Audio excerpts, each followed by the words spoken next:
कौन थी वो दिव्य 5 कन्याएं जिन्हें मिला था हमेशा कुंवारी रहने का वरदान। मित्रों, क्या आप ये जानते हैं या आपने कभी ऐसी कन्या के बारे में सुना है जो विवाहित होने और संतान के जन्म के बाद कुंवारी हो गई हो। लेकिन पौराणिक काल में कई ऐसी दिव्य कन्याएं हुई जिन्हें ये वरदान मिला था कि प्रेम बनाने के बाद भी कभी भी उनका कुंवारापन भंग नहीं होगा और आजीवन कुंवारी कन्या के समान मानी जाएंगी। लेकिन सोचने वाली बात है कि इतना बड़ा वरदान किन कन्याओं को मिला और इन्हें क्यों मिला। हिंदू धर्म शास्त्रों के अनुसार ये 5 स्त्रियां विवाहित होने पर भी कन्याओं के समान ही पवित्र मानी गई हैं। दोस्तों, आपको बता दें कि इसमें सबसे पहला नाम आता है देवी अहिल्या का। दरअसल देवी अहिल्या की कथा का वर्णन वाल्मीकि रामायण के बालकांड में मिलता है। वो अत्यंत ही सुंदर, सुशील और पतिव्रता नारी थीं। इनकी शादी ऋषि गौतम से हुई थी। दोनों वन में रहकर अपनी तपस्या और ध्यान करते थे। शास्त्रों की माने तो देवराज इंद्र ने गौतम की पत्नी देवी अहिल्या के साथ इनके पति की गैर मौजूदगी में छल से प्रेम किया था। शास्त्रों के ही अनुसार शचीपति इंद्र ने गौतम की पत्नी अहिल्या के साथ उस वक्त छल से सहवास किया था जब गौतम ऋषि प्रातःकाल स्नान करने के लिए आश्रम से बाहर गए हुए थे। लेकिन जब ऋषि गौतम को अनुभव हुआ कि अभी रात बाकी है और सुबह होने में समय है, तब वह एक बार फिर से आश्रम की ओर चले गए। लेकिन जब ऋषि आश्रम के पास पहुंचे तब इंद्रदेव उनके आश्रम से बाहर निकल रहे थे।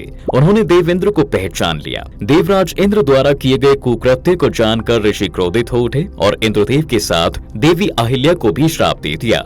जिसके बाद देवी अहिल्या ने क्षमा याचना की और कहा कि इसमें मेरा कोई दोष नहीं है।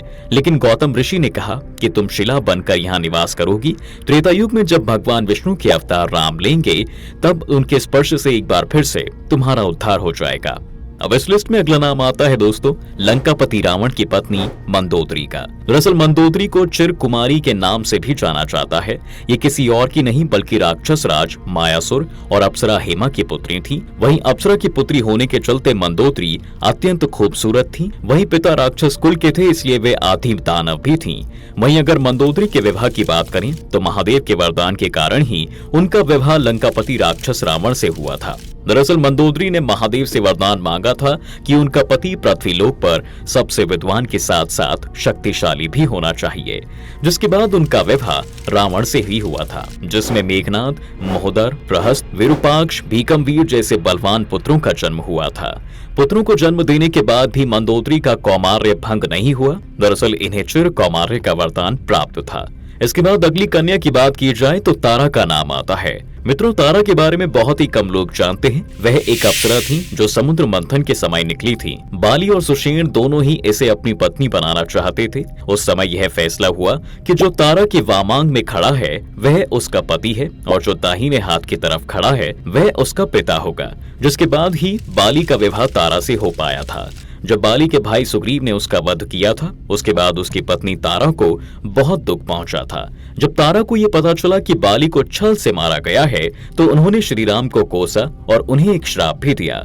श्राप के अनुसार भगवान राम अपनी पत्नी सीता को पाने के बाद जल्द ही खो देंगे। उसने यह भी कहा कि अगले जन्म में उनकी मृत्यु उसके पति बाली के हाथों ही होगी। जिसके बाद द्वापर युग में श्री नारायण ने भगवान कृष्ण के रूप में जन्म लिया और उनके इस अवतार का अंत एक शिकारी भील जरा जो कि बाली का ही दूसरा जन्म था उसके द्वारा ही हुआ था। दोस्तों, इस लिस्ट में कुंती का भी नाम आता है। दरअसल कहा जाता है कि यदुवंशी राजा शूरसेन की प्रथा नामक कन्या और वासुदेव नामक एक पुत्र था। प्रथा को राजा शूरसेन ने अपनी बुआ के संतानहीन लड़के कुंती भोज को गोद दे दिया था। कुंती भोज ने उसी कन्या का नाम कुंती रखा। इस तरह कुंती अपने असली माता पिता से दूर रही। जैसे कि दशरथ ने अपनी पुत्री शांता को अंगदेश के राजा रोमपद को गोद दे दिया था। कुंती अपने महल में आए महात्माओं की सेवा किया करती थी। एक बार वहां ऋषि दुर्वासा भी आए थे।